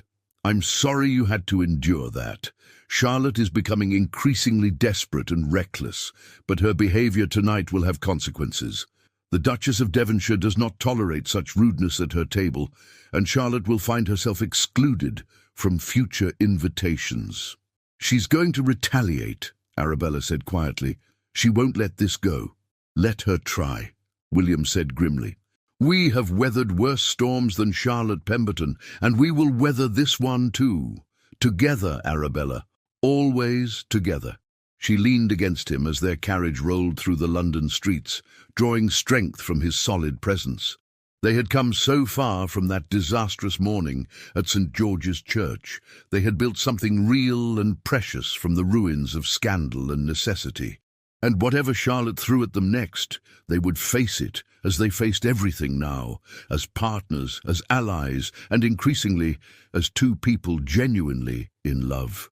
6 months had passed since that tense dinner at Devonshire House, and autumn had settled over London, with its characteristic grey skies and golden leaves. Arabella stood in the music room of Ashbourne House, overseeing the final preparations for the musicale that would showcase Miss Sophia Blackwood's compositions. The room had been transformed, chairs arranged in elegant rows, flowers adorning every surface, and the grand pianoforte polished until it gleamed. "Your Grace, the first guests are beginning to arrive," Mrs. Thornton announced from the doorway. Arabella smoothed her gown, a creation of deep sapphire silk that brought out the colour of her eyes, and took a steadying breath. This evening represented so much more than a simple musical performance. It was a statement of her values, a demonstration of the kind of duchess she intended to be, and a celebration of female talent in a world that too often dismissed it. William appeared at her side, resplendent in his evening attire, and offered his arm. "Are you ready?" "I am," she said, and realized with a start that she meant it. The nervous, uncertain girl who had stood at the altar 6 months ago had been transformed into a woman who knew her own worth and wielded her power with confidence and grace. The musicale was a triumph. Miss Blackwood's compositions, haunting, passionate, technically brilliant, moved the assembled guests to tears and thunderous applause. The Duchess of Devonshire declared it the finest musical evening of the season, and by the time the last guests departed, 3 different publishers had approached Miss Blackwood with offers to print her work. "Your Grace," Sophia said, her eyes bright with tears of joy, "I cannot thank you enough. You have changed my life. You have given me a future I never dared to dream of." "You did this yourself with your talent and dedication," Arabella said warmly. "I merely opened a door. You walked through it with your head held high." After the guests had departed, William found Arabella in the library, staring into the fire with a contemplative expression. He settled into the chair beside her and took her hand. "You were magnificent tonight," he said softly. "Watching you command that room, seeing the respect and admiration in everyone's eyes, I have never been more proud to call you my wife." Arabella turned to him, her heart full. "Do you know what I realized tonight, William? I realized that I am happy, truly, genuinely happy. 6 months ago, I thought my life was over. I thought I was sacrificing myself on the altar of duty, resigning myself to a loveless existence. But instead, I found purpose, freedom, and— She paused, gathering her courage. And love. I love you, William. Not because I should, not because it's convenient, but because you have shown me what true partnership means. You have given me wings, and then encouraged me to fly. William's grey eyes shone with emotion. He raised her hand to his lips, pressing a kiss to her palm. I love you too, Arabella.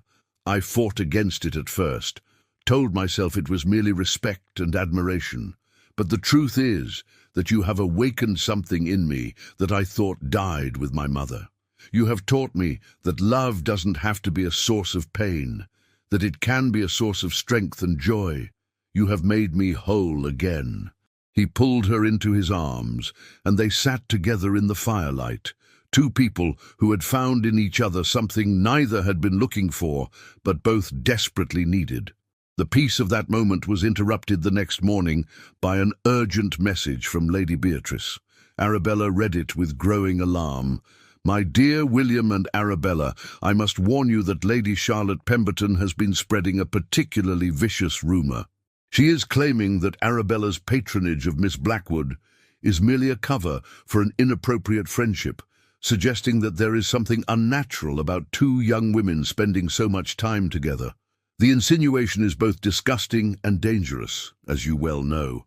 Charlotte is also claiming that William's marriage to Arabella was motivated not by honour, but by some secret scandal that has yet to come to light. She suggests that Arabella was already compromised before the wedding at St. George's, and that William married her to prevent an even greater disgrace.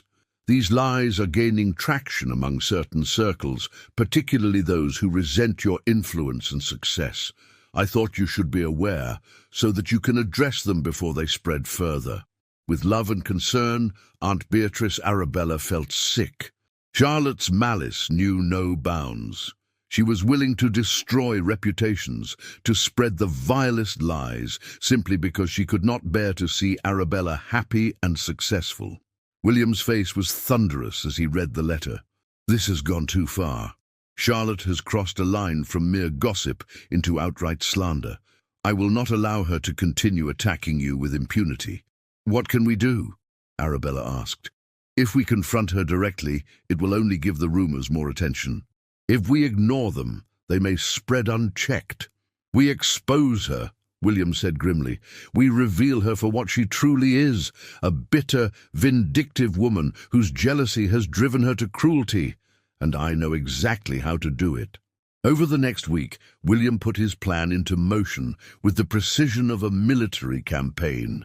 He called in favors from influential friends, gathered evidence of Charlotte's past indiscretions and malicious behavior, and prepared to strike at the heart of her social standing. The opportunity came at the Countess of Jersey's ball, one of the most prestigious events of the season. Charlotte was there, holding court as usual, her beautiful face arranged in an expression of false sympathy as she whispered her poison to anyone who would listen. William and Arabella arrived late, making a dramatic entrance that drew every eye in the ballroom. Arabella wore the Ashbourne diamonds and a gown of midnight blue that made her look like a queen. William's hand was firm and possessive on her arm as they descended the stairs. The Countess of Jersey herself approached them, her expression troubled. Your Grace, Duchess, I am glad you are here. There have been some unfortunate rumors circulating this evening. I wanted you to know that I give them no credence whatsoever. Thank you, Lady Jersey, William said. In fact, I am glad to have this opportunity to address those rumors publicly. May I have your permission to speak to your guests? Lady Jersey looked surprised but intrigued. Of course, Your Grace. William moved to the center of the ballroom, his commanding presence drawing immediate attention. The orchestra fell silent, and conversations died away as everyone turned to face him. Ladies and gentlemen, William began, his voice carrying clearly through the vast space, I have become aware that certain malicious rumors have been circulating about my wife, the Duchess of Ashbourne. These rumors question her character, her motivations, and the circumstances of our marriage. I am here tonight to address them directly." A collective gasp rippled through the crowd. This was unprecedented. A duke publicly defending his wife's honor before the entire ton. "The truth," William continued, "is quite simple. I married Arabella because I recognized in her qualities that I value above all others: integrity, intelligence, courage, and compassion. She was the victim of a scoundrel's deception, and I considered it both my duty and my privilege to offer her my protection. In the months since our marriage, she has exceeded every expectation. She has managed my household with skill and grace. She has used her position to support worthy causes and talented individuals, and she has conducted herself with a dignity that puts many of her critics to shame." He paused, his grey eyes scanning the crowd until they found Charlotte, who had gone pale. "There are those who cannot bear to see others succeed, who find joy only in tearing down what they themselves cannot achieve. These people spread lies and innuendo because they have nothing of substance to offer. They are to be pitied, not heeded." "Your Grace," Charlotte's voice rang out, shrill with desperation. "You cannot possibly believe that I—" "Lady Charlotte," William interrupted, his voice cold as winter, "I have in my possession sworn statements from 3 different servants who were present when you deliberately spread false rumors about my wife. I have letters in your own hand to various members of society, filled with lies and malicious speculation. I have evidence of your attempts to manipulate and deceive, to destroy reputations for your own amusement. If you continue on this path, I will not hesitate to make all of this evidence public. Your social standing, such as it is, will be utterly destroyed." The silence in the ballroom was absolute. Charlotte stood frozen, her beautiful face twisted with rage and humiliation. She had been exposed before the entire ton, her machinations laid bare for all to see. "Furthermore," William continued, turning back to address the crowd, "I want to make something perfectly clear. My wife is under my protection, and anyone who speaks against her speaks against me. Anyone who spreads rumors about the Duchess of Ashbourne will find themselves excluded from my homes, my patronage, and my friendship. I trust I make myself understood." The message was unmistakable. To attack Arabella was to make an enemy of one of the most powerful men in England. The ton, ever pragmatic, would choose the Duke's favour over Charlotte's gossip every time. Lady Jersey began to applaud, and soon the entire ballroom joined in. It was a public endorsement of Arabella, a collective rejection of Charlotte's poison. Arabella felt tears prick her eyes as she watched her husband, this man who had once seemed so cold and distant, defend her with such passion and conviction. Charlotte, seeing that she had lost, fled the ballroom in disgrace. She would never recover from this public humiliation. By morning, she would be persona non grata in every fashionable drawing room in London. As the ball resumed and guests crowded around to offer their support and congratulations, Edmund appeared at their side, his face alight with admiration. "William, that was magnificent.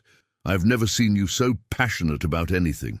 Arabella, you have worked a miracle. You have turned my stoic cousin into a romantic hero." William smiled, an expression that transformed his usually stern features. "Arabella is worth fighting for. I only wish I had realized it sooner." The weeks that followed brought a profound sense of peace and contentment. With Charlotte's influence destroyed, the rumors died away, replaced by genuine admiration for the Duchess of Ashbourne and her works. Arabella's patronage of Miss Blackwood had inspired other society ladies to support female artists and reformers, creating a small but growing movement for change. Thomas wrote from Scotland with news that he had been sober and gambling-free for 6 months, that he was learning estate management and finding genuine satisfaction in honest work. Her parents had settled comfortably into their new home, the shadow of debt and disgrace finally lifted from their shoulders. But the greatest change was in Arabella's marriage. What had begun as a convenient arrangement had blossomed into genuine love and partnership. William was no longer the distant, guarded man she had married. He laughed more freely, sought out her company not from duty but from desire, and spoke openly about his feelings and hopes for their future. One evening in early December, as they sat together in the library at Ashbourne Park, they had returned to Derbyshire for the winter. William set aside his book and turned to Arabella with an expression of nervous anticipation. "I have something for you," he said, producing a small velvet box from his pocket. Arabella opened it to find a delicate gold locket, intricately engraved with intertwining vines and flowers. Inside was a miniature portrait of William on one side and space for another portrait on the other. "I thought," William said softly, "that when we have children, we could place their portrait here as well. A family, Arabella. Not just a dynasty or a duty, but a real family built on love and respect and partnership." Arabella's eyes filled with tears. "William, it's beautiful. And yes, I want that too. I want to build a life with you, to raise children who know they are loved, to create something lasting and meaningful." He fastened the locket around her neck, his fingers lingering on her skin. "I never thought I could be this happy," he admitted. "I thought I had resigned myself to a life of duty and isolation. But you, Arabella, you have shown me that life can be so much more. You have given me hope and joy and love. You have made me believe in the future again. And you have given me freedom," Arabella said, taking his face in her hands. "Freedom to be myself, to pursue my passions, to matter. You saw value in me when I could barely see it in myself. You have made me strong." They kissed, a long, tender kiss that spoke of love and promise, and the future they would build together. When they finally pulled apart, William rested his forehead against hers. "Do you remember what you said to me the day I proposed?" he asked. "You asked why I would help you, what you could possibly offer me. I told you that I saw value where others saw only difficulty. But the truth, Arabella, is that I saw you. I saw your strength and your grace and your goodness, and I knew that you were exactly what I needed, even if I didn't understand it at the time. We saved each other," Arabella said softly. "You rescued me from a fraudulent marriage, and I rescued you from a life half-lived. We are both better for having found each other." And as winter settled over Derbyshire, blanketing Ashbourne Park in snow, Arabella reflected on the extraordinary journey that had brought her to this moment. She had stood at an altar as a sacrificial bride, prepared to surrender her dreams for duty. She had been humiliated before all of London, her reputation shredded by scandal and malice. She had married a stranger out of necessity, with no expectation of happiness or love. But from those ashes, something beautiful had grown.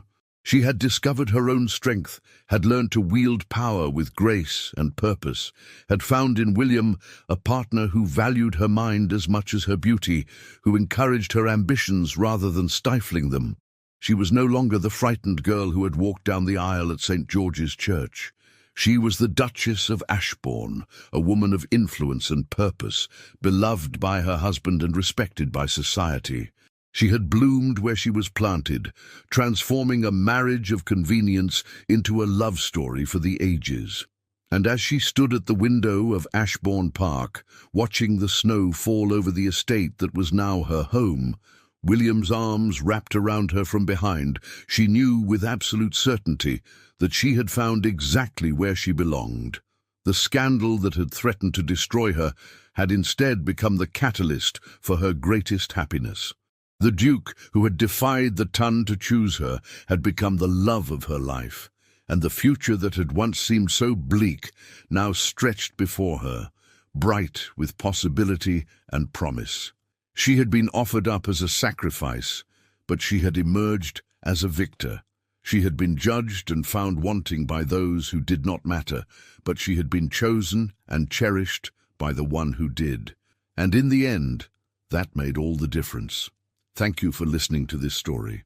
If you enjoyed it, please don't forget to like this video, subscribe to the channel, and tell me in the comments from which part of the world you're listening. I love hearing from you, and your support means everything. Until next time, remember that sometimes the most unexpected paths lead to the most extraordinary destinations.